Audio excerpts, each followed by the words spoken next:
Hello guys! Welcome back to my channel. This is Paul ESCRIBANO Vlog, ang Paul the Fresh ng Ramon Magsaysay Memorial Colleges.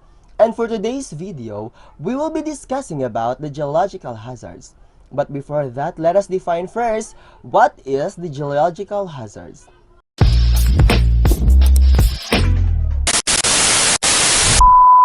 Geological hazards are natural phenomena that cause major problems all over the world. The expansion and development of cities lead to an increase in impact of damage due to geological hazards. In general, most of geological hazards are released to natural conditions, although some may be due to human activities. Aside from earthquakes and volcanic eruptions, which are common geological hazards causing massive devastation, there are other related hazards that may also cause minor to major destruction to peoples and community.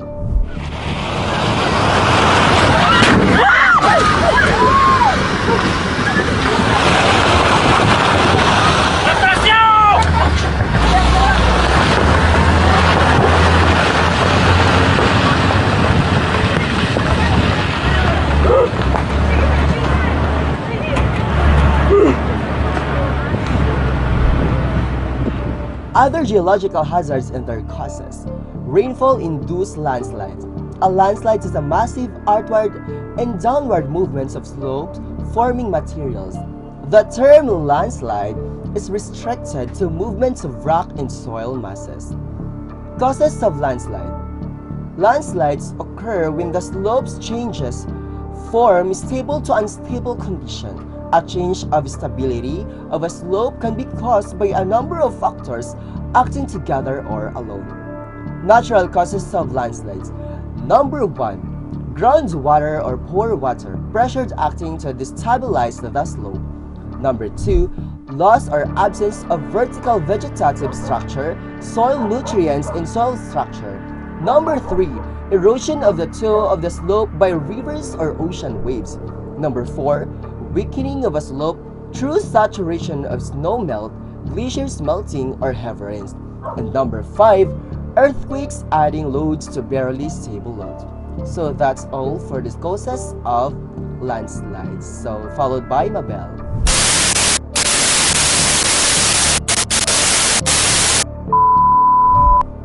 My name is ESTOYA. Other geological hazards and their causes. Rainfall-induced landslide. A landslide is a massive outward and downward movement of slope-forming materials. The term landslide is restricted to movement of rocks and soil masses. Landslide as geological hazard is caused by earthquake or volcanic eruption. Natural causes of landslide includes groundwater, pure water pressure acting to destabilize the slope, loose or absent the vertical vegetative structure, soil nutrients, and soil structure, erosion of a slope by rivers or ocean, weakening of a slope through saturation by snow melt, glacier melting, or heavy rains. Earthquake adding loads to barely stable slope. Earthquake cause liquefaction, destabilizing slope, and lastly volcanic eruption. Hindi na bago ang banta ng landslide sa Pilipinas. December 2017 nang gumuho ang lupa sa Biliran matapos ang bagyong Urduha. Makalipas ang isang linggo, nagka-flash floods at landslide sa Lanao del Norte dulot ng bagyong Binta. Higit 100 residente naman ang namatay dahil sa landslide dala ng bagyong Ompong nitong Setyembre sa Itogon, Benguet. Sinundan ito ng landslide sa Naga, Cebu. Higit 70 ang namatay at may mga nawawala pa. Pinakabago ang pagguho sa Natonin Mountain Province kung saan natabunan ng lupa ang gusali ng DPWH. Ayon sa geosciences expert na si Mahar Lagmay, nasa landslide-prone area ang gusali base sa iba't ibang mga pag-aaral. Nakakalungkot kasi unang-una ang tinamaan ay DPWH headquarters. No? Supposedly, they are involved in civil engineering work. No? So pag nag-civil engineering ka, syempre kasama dyan yung mga assessment ng mga landslides. Ayon kay Lagmay, makakatulong sa publiko kung ngayon pa lang, kahit wala pang banta ng bagyo, ay tingnan na online ang mga hazard map. Gaya sa Project NOAA kung saan makikita ang lugar na delikado sa landslide. Tanungin natin yung sarili natin. tinignan na ba natin kung ang ating lugar o ang ating bahay ay mapanganib? At kung mapanganib ito, saan yung pinakamalapit na hindi masyadong mapanganib, no? Na mas malaki ang tsansa ng ating pagkaligtas. Mabuti rin kung titingnan ang mga mapa ng mga LGU para maplano kung saan mas ligtas na ilikas ang mga nasa panganib. Unang-una, i-check nyo yung mga sahig o kaya naman yung mga pader tulad nito. Pag nakita nyo may mga crack o kaya naman ay lamat, ibig sabihin nun ay baka naman apektado na yung pundasyon ng inyong mga bahay. I-check din nyo at suriin yung mga bakod at gate dahil kapag ito'y bumaluktot o kaya ay tumihaya, senyalis yun na gumalaw na yung lupa. Sakaling maabutan ng pagguho ng lupa at natrap sa loob ng isang bahay o gusali, maghanap ng matigas na bagay gaya ng mesa para magtago. Gawin ang survival position. Ilagay ang kamay sa ulo para maprotektahan ito. Iluhod ang isang binti at magmatsyag sa paligid. Kapag may narinig na paparating na rescue, gumawa kaagad ng ingay para matawag ang kanilang atensyon. Sakali magkaroon ng pagguho sa inyong lugar, ipagbigay alam agad sa NDRRMC hotline. Jeff Canoy, ABS-CBN News.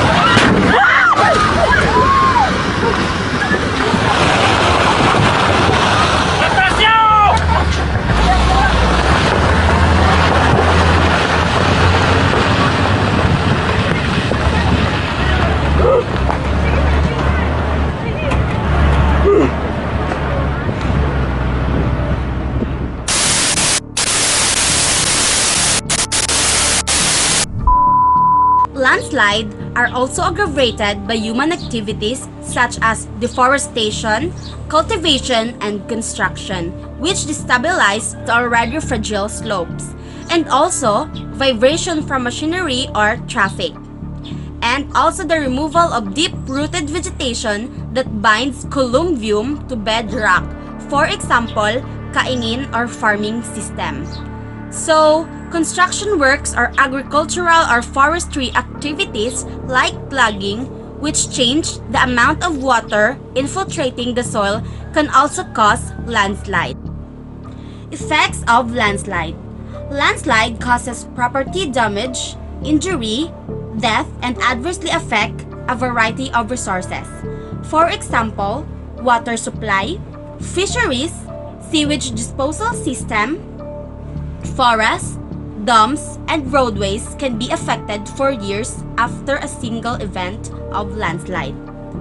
The negative economic effects of landslide include the cost to repair structures, loss of property value, disruption of transportation routes, and medical costs in the event of injury, and indirect costs such as lost timber and lost fish stock.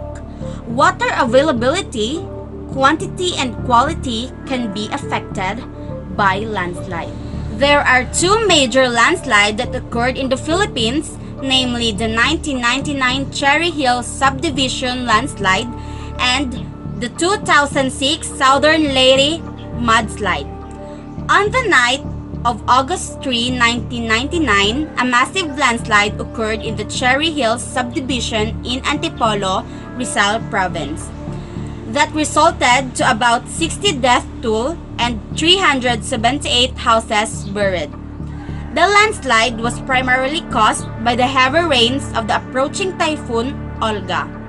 The subdivision became a death trap when its foundation was filled with water and the whole complex slid down the hill on which it was built. Magandang gabi bayan! 12 ang nalibing ng buhay sa biglang pagguho ng lupa kagabi sa may Cherry Hill Subdivision. Ang naturang trahedya ay naganap habang patuloy ang paghagupit ng malalakas na pag-ulan sa buong Metro Manila at Rizal. At sa isang iglap, 50 tahanan ang nawasak sa landslide at mahigit 50 katao ang pinangangambahang nabaon pa sa loob ng kanilang mga tahanan. Nagtungo maaga pa lamang aming kasamang si Erwin Tulfo sa lugar ng trahedya kagabi at narito ang kanyang report. Pawis, sipag at tiyaga ang ipinundar ng mga residente dito sa kanilang dream home sa Cherry Hill Subdivision, Barangay San Luis, Antipolo City. Ngunit sa isang iglap, ang kanilang binuong kastilyo ay nagtila buhanging gumuho. Bandang alas 8 ng gabi at katatapos lamang kumain ng mga residente nang bigla na lamang magbagsakan ng mga natibag na bahay mula dakong itaas ng subdivision. Nanood ng TV. Tapos may narinig akong dug-dug-dug-dug. Di ba kami? Tinignan ko yung kusina. Yun na yung baksak ng kusina ko. May nakamarang na yung wind, ano niya, yung pinaka-door niya. Oh, tingnan mo sa itaas yung baksak ko. Bagamat may iilan na nakatakbo, marami ang nasorpresa at naiwan sa kanilang tahanan. Tulad na lamang ng babaeng ito na naipit sa loob ng kanyang bahay at tanging ang kanyang kamay na lamang ang mailabas sa isang siwang. Nailigtas nga ni Ana Gracia Adasa ang kanyang mga anak, naipit naman ito at namatay sa kanyang kotse nang ito ay balikan niya. Yung mga tao rito hindi gumagalaw eh. Ngayon, nung pagbalik ko rito, paglagapak doon sa ibabaw, diretso ko yun, less than 5 seconds, bagsak na ho yan. Pinalad si Lola Sabrina Perez, 72 years old, na makuha sa kanyang nadurog na bahay. Ngunit patay naman si Arnel Vitas, 5 years old, na matagpuan ng mga rescuers. Ayon sa PNP, naiwasan sana ang trahedya kung nakinig lamang ang mga residente sa warning ng mga opisyalis nito. Alas 8 pa lamang ng umaga, nagbabalaan na ang mga homeowners officials. Alam mo naman yung attitude ng mga tao natin na habang walang nangyayari, they would rather stay in their houses. So sa ngayon, nung kumilo sila, it's got quite late. Sinisisi ng mga residente ang developer ng subdivision na si Hiroshi Ugawa dahil sa pagpapatayo nito ng isang reservoir sa tagiliran ng bundok. Nung magkaroon ng land erosion, bali ho kasi ganito, tumaas yung bahay. Kasi yung nag-crack na ibabaw eh, tumaas itong bahay na to, umangat yung bangketa niya. So yung diversion nila ng tubig, pumasok dito, winas out niya yung ilalim. Isang oras matapos ang pagguho, dumating na ang mga rescuers. Bagamat maraming mga rescuers at volunteers, ang kakulangan ng gamit, sama ng panahon at pagiging unstable ng lugar ay ilan lamang sa mga dahilan kung bakit mabagal ang recovery at rescue operations dito sa Cherry Hills Subdivision, Barangay San Luis, Antipolo City. Mag-umaga na dumating ang mga heavy equipments mula sa NDCC. Para sa TV Patrol, Erwin Tulfo, ABS-CBN News. At nasa Cherry Hills Subdivision pa rin ngayon ang aming namang kasamang si Gasabel Gas, kung saan patuloy na nagtutulong-tulong ang mga rescue team para mahukay pa ang mga pinaniniwalaang nalibing ng buhay sa naturang pagguho. Gas, kumusta na dyan? Kabayan, na patuloy ang search and rescue operation sa kabila naman ng pagsama at pagkulimlim ng panahon. Katunayan nga, nakapabugso-bugso ngayon ng ulan at ang hirap ng rescue teams ay pinalala pa ng walang kuryente dito sa naturang lugar. Pero maraming government agencies ang nagpadala ng mga rescuers.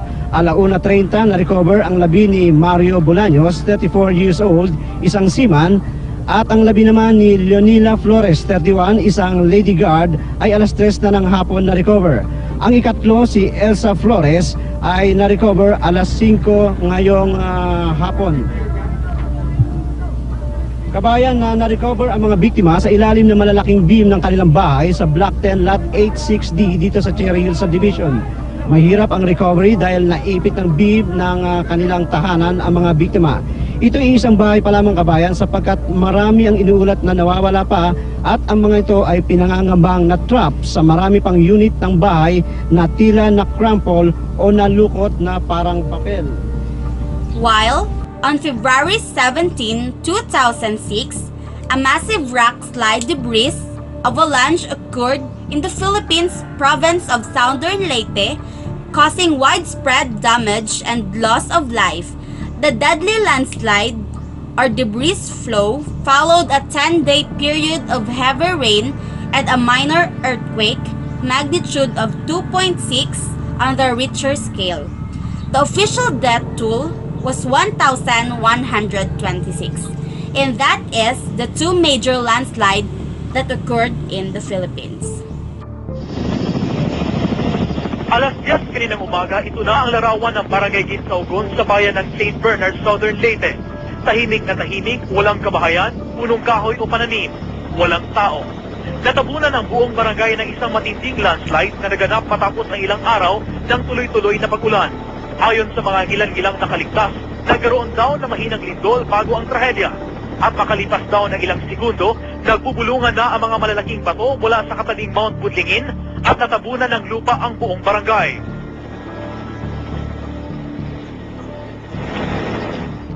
Sa Sa loob lamang ng 5 minuto, mistulang nabura sa mapa ang buong barangay. Tinatayang hindi bababa sa 3,000 katao ang nailibing ng buhay at halos 400 kabahayan ang nalibing sa putik. Kabilang din sa mga natabunan ang isang elementary school na kasalukuyang nagkaklase noon, isang barangay health center na nagdiriwang ng anniversary ng mga kababaihan at mga pamilya na naghahanda ng pananghalian. Isa sa mga nakaligtas si Mark.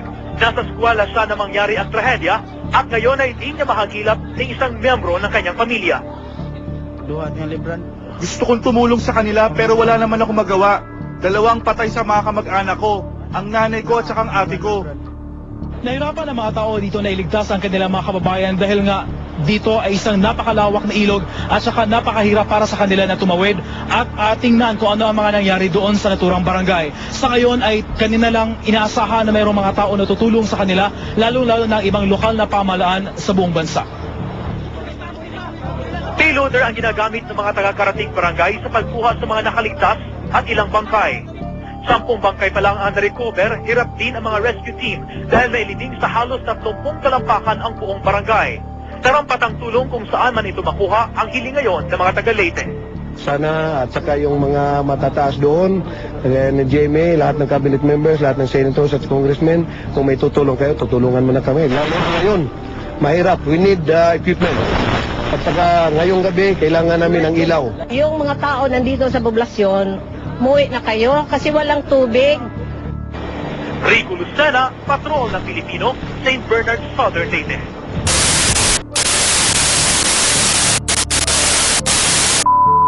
Good day everyone. By the way, I'm Erica KATIMPO.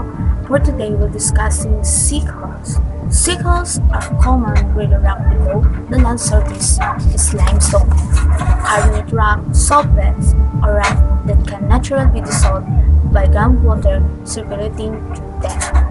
As the rock dissolves space and covers develop underground, sinkholes are dramatic because the land usually stays intact for a while until the underground space just let to be.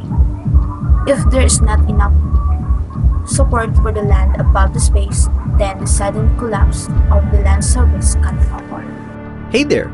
Welcome to Life Noggin. My animator was telling me that in the human world, the Earth tried to eat his car. I was super confused at first, but then I learned that he was talking about these sometimes scary things called sinkholes. It's often joked that sinkholes are when the Earth tries to gobble us up, but it had me wondering, just what are sinkholes? And how do they even form? Sinkholes are depressions or pits in the landscape that can have steep, rocky sides, look bowl-shaped, and even be homes to a small lake. Their size can vary greatly, and while they usually form gradually, they can also collapse suddenly. Mother Earth can be impatient when she's hungry. Sinkholes can most notably be found in karst terrains, which is a term for places throughout the world whose features are largely influenced by underground drainage. In addition to sinkholes, karst terrains of the world are also often categorized by features like caves, sinking streams, and springs. Sinkholes can form when water gathers in an area and isn't drained out externally. As the groundwater drains below the surface, it can dissolve the underlying rock. This is especially true in places where the earth is made of rocks like salt, limestone, or dolomite. Going further into what causes them, one recent study looking at a karst region in Spain found that sinkhole activity is intensified during drought periods. Since some scientists believe that periods of drought will become more common due to climate change, this could mean that greater rates of sinkholes could be an additional side effect of our changing climate. Climate change is obviously important if the Earth is eating us. Now, it can be pretty scary to think that the Earth might try and swallow you and your possessions, but there can be warning signs for when a sinkhole might show up. Leaning fences or trees are common appearances for the early signs of a sinkhole, along with cracks appearing in structures over the sinkhole and even wilting vegetation. Keep a lookout for these signs, especially if you're in an area prone to sinkholes. I always want my friends to stay safe. Next is types of sinkholes. Dissolution sinkholes. Dissolution of the limestone or dolomite is the most intensive, where the water first contact and rock surface. Aggressive dissolution also occurs where flow is focused and pre-existing open in the rock, such as along joint structures and the city plains and in the zone of water. Next is rainfall. Rainfall and surface water percolate through joints in the limestone. Dissolved carbonate rock is carried away from the surface and a small depression gradually forms.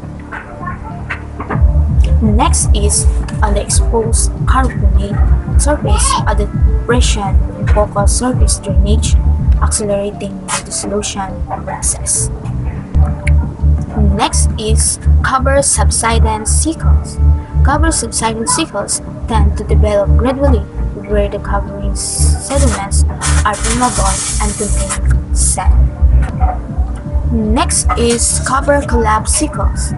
Cover collapse cycles may be developed at a degree over a period of hours and cause catastrophic damages. They occur where the covering sediments contain a significant amount of heat. Next is sinkholes can be human-induced. New sinkholes have been related to the land use practice, especially around the groundwater, pumping and farm constructions and development practices. Sinkholes can also form when the natural water drainage patterns are changed and the new water diffusion system are developed. What causes sinkholes? Maybe water. This time you are absolutely correct. Yippee! A sinkhole is a depression or cavity in the ground which is caused by water erosion. Water erosion is a naturally occurring process in which water wears off soil and rocks. Wow, water is so powerful. Indeed. Now listen. The upper layers of the soil comprise of sand, clay, etc., while the bottommost layer, called bedrock, has rocks. Generally, sinkholes form in places where the bedrock layer has rocks made up of limestone or dolomite. When rain falls, it seeps into the soil, reaching the bedrock. Over time, the water dissolves these rocks and thus erodes them, forming hollow cavities. As these cavities get bigger, the ceiling of the cavity, that is, the upper layers of soil, cannot hold the weight. Hence, they collapse, forming sinkholes. Welcome back to Top 5s. Today we're doing the top 5 largest sinkholes captured on video. Number 5. A man in Russia is on his way to work, but suddenly he notices something unusual take place in front of him. A large cement truck sinks into the street. According to authorities, this event was actually caused by a small sinkhole. Luckily, however, the driver managed to escape unharmed.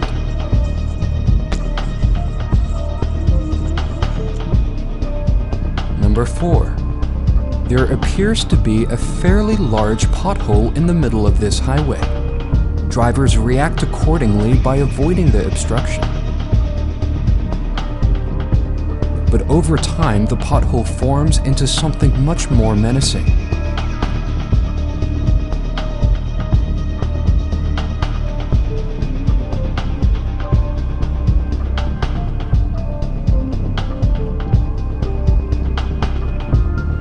A large chunk of road falls away, revealing a massive sinkhole. This must be the worst time to be stuck in traffic, but thankfully everyone eventually manages to get out of danger.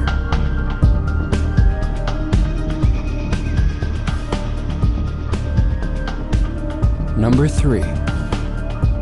In 2012, authorities in Louisiana investigate a report of a sinkhole which was concerning nearby residents. They approach the sinkhole in a small boat, and then amazingly witness the sinkhole expanding in front of them.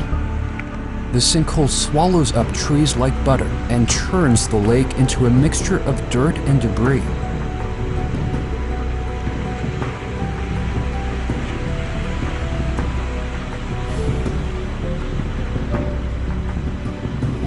Authorities believe an underground salt cavern may be responsible for creating the sinkhole. Number 2. Aerial footage shows one of the largest sinkholes ever recorded in Russia. A massive 125-meter wide sinkhole forms directly in the middle of this small town, forcing hundreds of residents to evacuate.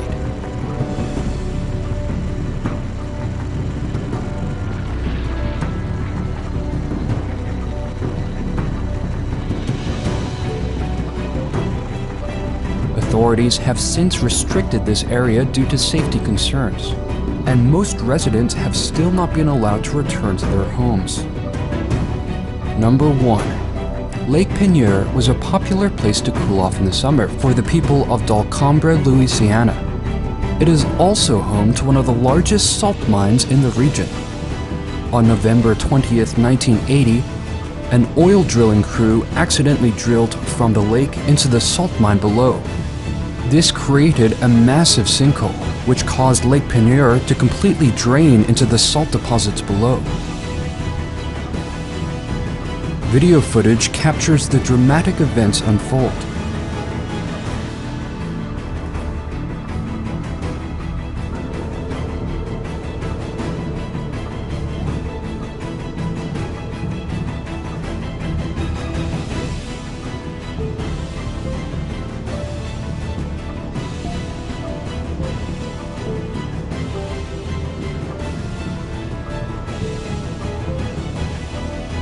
Miraculously, workers inside the mine all managed to escape before they were flooded.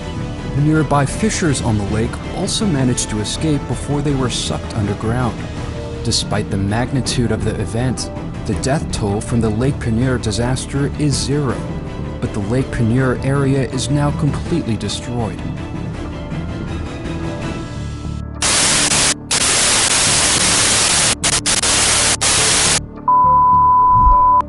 So sinkholes are rarely strike without giving some warnings in the surroundings, environment, and in our nearby home. So ang sinkholes daw ay bihirang nagbibigay ng warning sa ating paligid, kapaligiran. Here are some signs to watch that may indicate a problem to a present or imminent danger of a sinkhole. Maring ito yung mga sign na nagpapahiwatig na may problema tungkol sa kasalukuyang nalalapit na panganib ng sinkhole. Trees or fence posts that are tilt or fall. Yung mga kahoy or fence posts na nakatagilid or malapit ng matumba. Foundation that slant. Yung mga foundation na nakapalihis. Cracks in the ground. New small ponds that appear after the rain. Cracks in the interior walls. Cracks around door or window frames. Cracked tiles. Dead patches of grass or plants, separation between walls and ceiling or floors, and sudden drainage of pond, yung biglang pagkaubos ng tubig ng pond.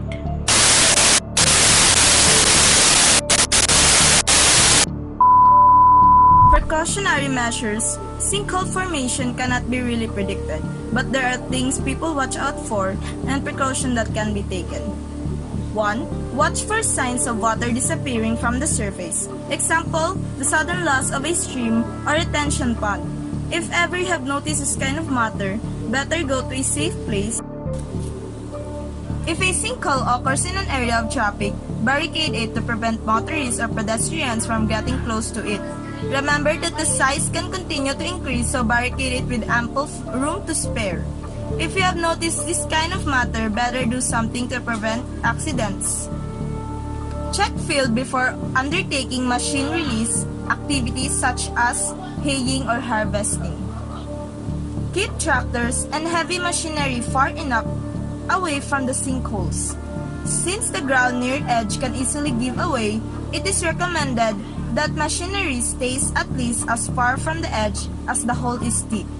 Sinkholes will be more prevalent during times of increase and rapid rainfalls, such as with the type of rains occurring during hurricane. Call emergency hotlines and advise them of the sinkholes and of hole which is near utility lines or in roadways. Better call those experts so it will be prevented as early as it can. Restricted access to the hole, and do not get too close or to go down into the hole. And last one, do not allow unauthorized or inexperienced person to investigate the sinkhole. And that's all the precautionary measures.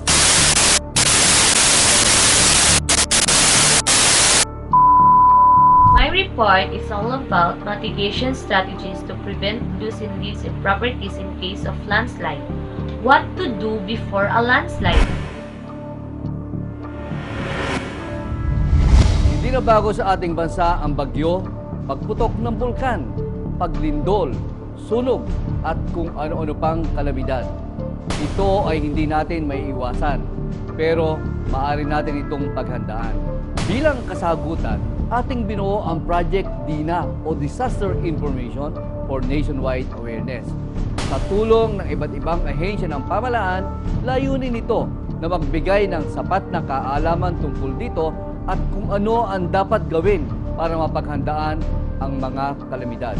Halina at magkaisa.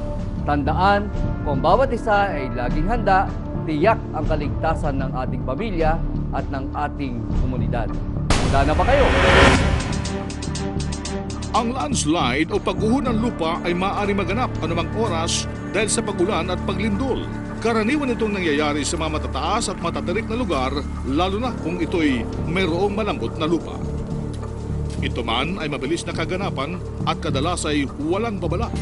May mga palatandaan naman sa ating kapaligiran na maaari nating obserbahan. Ilan sa mga senyales ng landslide ay pagkakaroon ng mga bitak sa lupa, pagtabingi ng mga puno, poste at bakod, biglaang pagbukal ng tubig sa lupa, pagkabutas ng mga linya ng tubig, pagkukulay putik ng ilog at mga bitak sa dingding, window frame, sahig at kalsada. At kapag nakarinig ng mga dagundong na maaaring tumutukoy sa pagkaputo ng mga puno at nag-uumpog ang mga bato, hudyat na ito ng pagguho ng lupa. Upang maibsan ang mga panganib na hatid ng landslide, huwag magtayo ng bahay o anumang struktura sa mga lugar na matatarik, malapit sa paanan ng bundok, at malalambot na lupa at sa lugar na may mga history ng pagguho, kagaya ng debris flow, debris avalanche, slump, mud flow, rockfall, at iba pa. Alamin ang emergency at evacuation plan sa inyong lugar at siguraduhin pag-usapan ito kasama ang pamilya.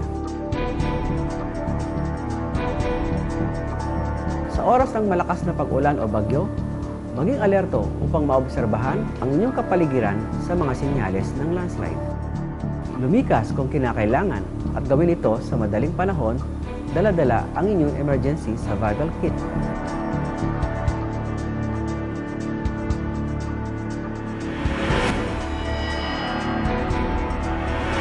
Habang nagkakaroon ng pagguho ng lupa at ikay nasa loob ng gusali at hindi makalikas, manatili na lamang sa loob at magtago sa ilalim ng mesa o sa matitibay na parte ng kabahayan.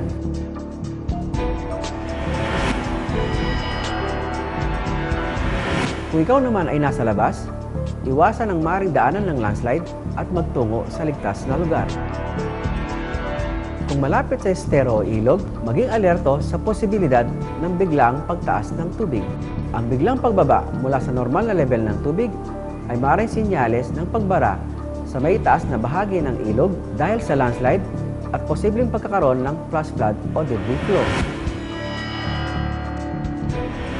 Kung ikaw naman ay nagmamaneho, maging mapamatsyag sa mga bumabagsak na semento, rumaragasang putik at mga nalalaglag na bato. At huwag tumawid sa mga tulay.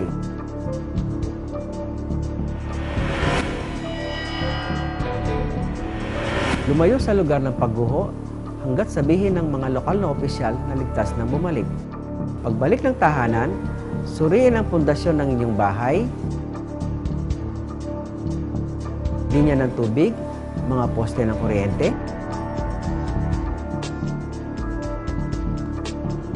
at ang inyong kapaligiran para sa anumang pagkasirang maaring naganap at ipaalam ito sa kinaukulan kung kinakailangan. Ipagbigay alam din sa mga kinaukulan kung may mga nasaktan at nawawalang tao. Subaybayan ang mga latest advisory mula sa telebisyon, radyo, social networking sites, at lokal na opisyal ng pamahalaan. ang pagbaba ng mga bato, lupa at putik mula sa mataas na lugar ay sanhi ng gravity o ang hila ng natural na magneto ng daigdig. Maaari din itong rain-induced o o yung dulot ng malakas na pagulan o kaya naman ay dahil sa mahina hanggang sa katamtamang pagulan na tumatagal ng hanggang 5 araw o higit pa. Ang landslide ay mapaminsala sa ating kabuhayan at ari-arian kung kaya't ito'y nararapat lamang na pinaghahandaan.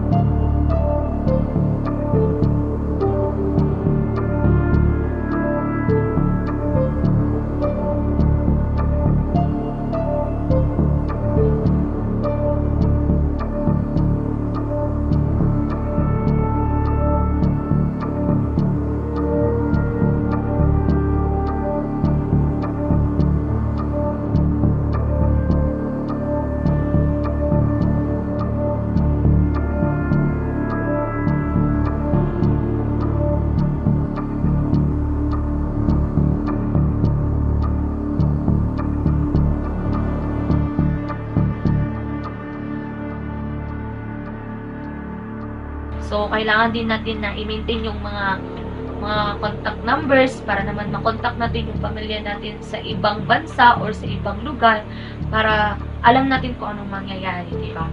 And kailangan din natin mag-participate sa magtanim ng mga trees upang alam mo na ito'y nakakatulong din sa atin, di ba? Para malayo din sa mga anong pangyayari or sakuna na dadating. Kasi isa din to sa ano. At saka, ang importante talaga is marunong din tayong mag-drill para alam natin kung saan tayo pupunta or saan tayo tutungo kung sakali na may mangyari or mga evacuation na kailangan natin na malayo talaga sa mga pangyayari. Tsaka isa din sa mga preparation, kailangan din yan mga gamot or mga something na gamit talaga natin or maging prepared tayo, di ba? Kahit ano, or may dating na mga bagyo, hindi lang sa bagyo or sa mga pangyayari din na mga lindol, ganun, kailangan talaga natin maging handa. So, talagang ganun talaga ang gagawin natin. And what to do during a landslide? Step 1. Prepare. Like in most natural disasters, you'll have the best chance of surviving if you prepare in advance. Have an emergency kit ready with food, water, flashlights, first aid supplies, and emergency blankets. You'll also want to create and practice an evacuation plan. Identify all the escape routes from your home and workplace. Choose a meeting spot in case you get separated from family and friends. You may only have minutes to get out of your home. Step 2. Pay attention. If you live by a mountain or hilly terrain, you could be at risk of a landslide, so listen up. Look for tilted trees, new holes, or bare spots along the hillside. Listen for sounds like rumbling or trees cracking. And pay attention, especially if the authorities are telling you to evacuate. If you think there's a risk of a landslide, don't even think about getting some shut-eye. Be on the alert and stay awake. Most landslide deaths occur when people are sleeping. But it's too late to run. The landslide is right outside your doorstep. Step 3. Get to higher ground. If you can see a landslide moving towards you, chances are you probably can't outrun it. Stay inside and move upstairs or onto higher ground. Then, hunker down underneath some sturdy furniture and wait it out. Getting to a higher spot can help you stay out of the path of the landslide. But what can you do if you're caught outside during a landslide? Don't hide behind a tree or anything unstable. Landslides can be strong enough to push them onto you. Find any possible structures you can hide in to protect you from the debris. Look, hide over there. You start running towards the building closest to you and... Uh-oh.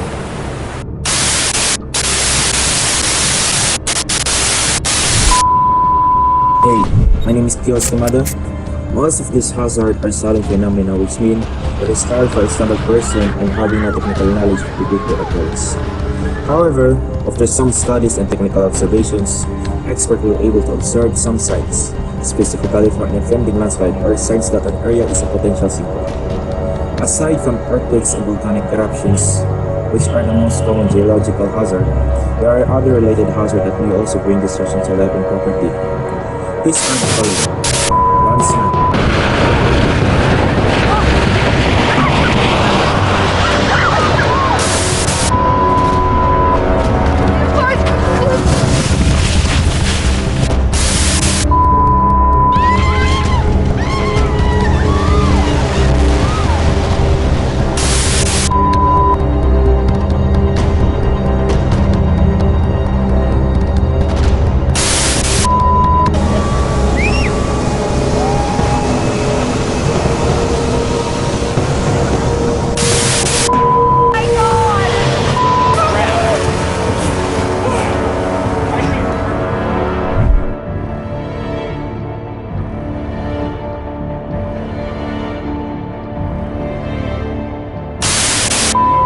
So what's up? Once again, my name is EULATRIZ, and that's the end of our discussion for this topic. Thank you for watching. Magandang araw,